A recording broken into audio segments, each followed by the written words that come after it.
Iqbal president হওয়ার পরেই কিন্তু ভালো ভালো কিছু উদ্যোগ নিয়েছে। যাদের বেতন আপনার ৫,০০০ ছিল সেখান থেকে ১০,০০০-এ উঠিয়ে আনা হয়েছে। যাদের ১৫,০০০ ছিল তাদের ২০,০০০-এ, এরকমভাবে যাদের বেতন কম ছিল তাদের বেতন বাড়ানো হয়েছে ডোমেস্টিক ক্রিকেটে যারা খেলে, ডিভিশনে যারা খেলে।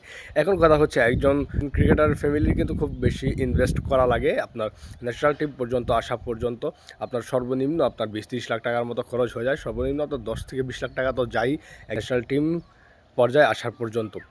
আপনার প্যাড কিনতে হয়, আপনার অনেক টাকা পয়সা লাগে। একটা ব্যাটের দামই আপনার ৫০ থেকে ৬০-৭০ হাজার টাকার মতো একটা ব্যাট কিনতে হয়। একটা ব্যাট আপনার বছরে লাগে ৪-৫টার মতো ব্যাট। তো এই টাকাগুলো তারা কোথায় পাবে? এই টাকাগুলো তো ক্রিকেট খেলে তারা উঠাতে পারে না। তো ফ্যামিলি থেকেই টাকাগুলো নিতে হয়। তো এত টাকা যে আপনার এই যে এতগুলো টাকা যে আপনার ইনভেস্ট করা লাগে ক্রিকেটারদের উপরে, অনেকে ক্রিকেটার হতে পারে, অনেকে হতে পারে না। যারা হতে পারে না তাদের কিন্তু পুরোপুরি একদম লসই বলা যায়।